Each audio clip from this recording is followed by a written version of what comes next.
But stay calm today, okay? And if you don't believe me, then you got to believe my next guest here, and it's a perfect day for him to be joining us. Chris Markowski is with us today. He's the host of the Watchdog on Wall Street radio show and the president of Markowski Investments.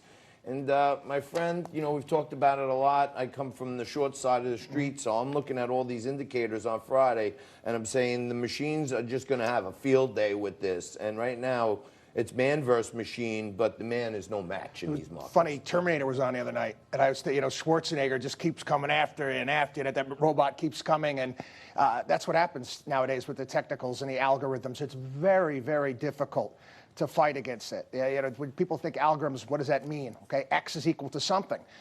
If X is bad news and then Y is equal to downside pressure, you're going to get a lot of momentum going in one direction, and it's very, very difficult for individual investors to try to time markets. But it always has been that way. It's just, I think it's a little bit more exacerbated today than it has been in the past. For long-term investors, people who are planning for their retirement that have a nice time frame, you're spot on.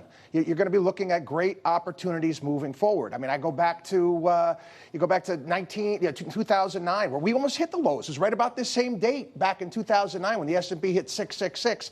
That was one hell of a menu, John. I mean, there was a lot of really great things on sale. Now, I don't see that much of a sell-off coming in this direction. All we need some good news going the opposite direction, the coronavirus. But right now, it's a little hard. So I want you to, you know, I try to figure out ways where we could help our audience learn a little something, pick up a little tip here and there, but not get too deep in the weeds with all this technical stuff and everything. So I put together kind of like a rudimentary chart here, okay? And I want you to take a look at it with me, and I want to get your thoughts.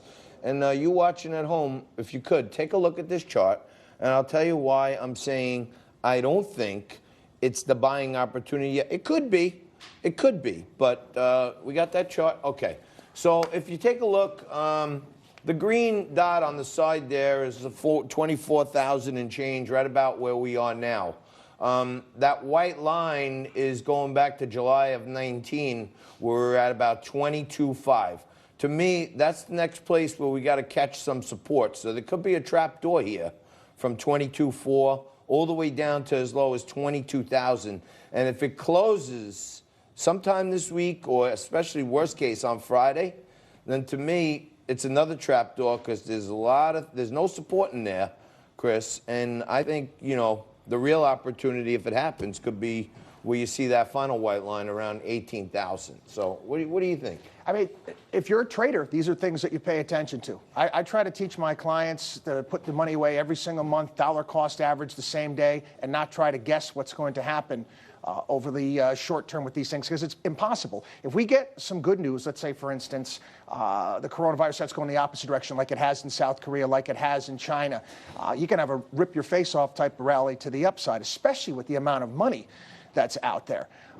My job as a financial planner has been made very, very difficult going back to Alan Greenspan simply because of the low interest rates. Right. You're taking a look at 10 years that are ridiculous lows. I mean, it's just patently absurd where it is right now, and it makes it harder for savers. Well, how did you like my call on Friday that I would go into the weekend? That's very good. I mean, again, for traders like yourself, you can do that. For long-term investors, people with their 401ks, people that are looking to save for the long term, that's not something for them to do. So, you know, and I'm fooling around here, folks, because a lot of the people that I work with and I socialize with are in the business of trading stocks. I'm not giving financial advice. I'm not telling you to go out and short stocks. I'm just giving you some sentiment.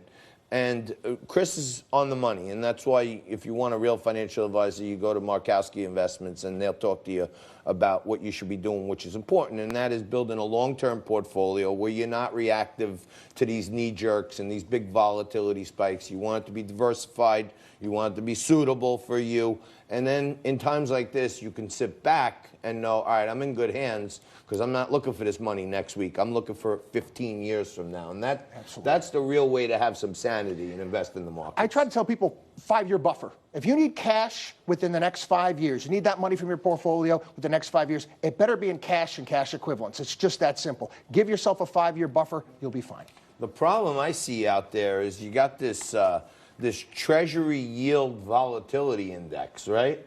And the Treasury yield volatility index is up at some crazy levels because, you know, you said last week, you said before that there could be a rip your face off moment if the corona turns around.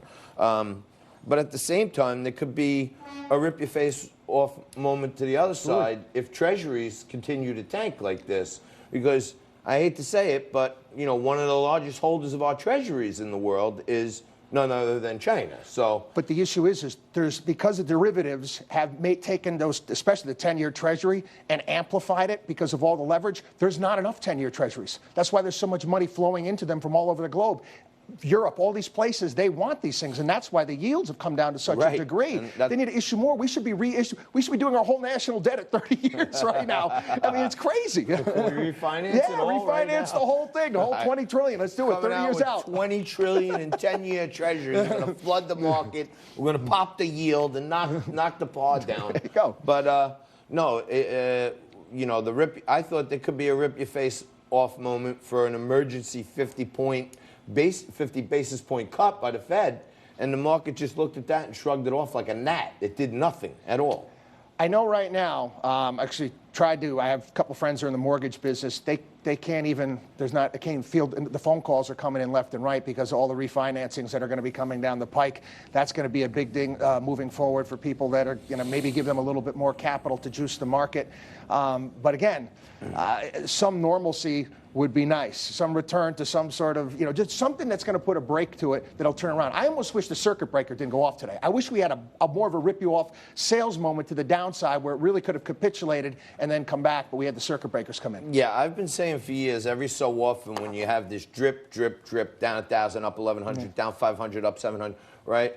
That sometimes it's like, when you're sick or when you want to cleanse yourself, you need a full colonic, right? You got to get every last bit of the badness out, take all the pain in one day, and then all of a sudden you can establish that new normal and start to recover. And then you can actually have a good look at the horizon like, okay, how do I want to diversify now?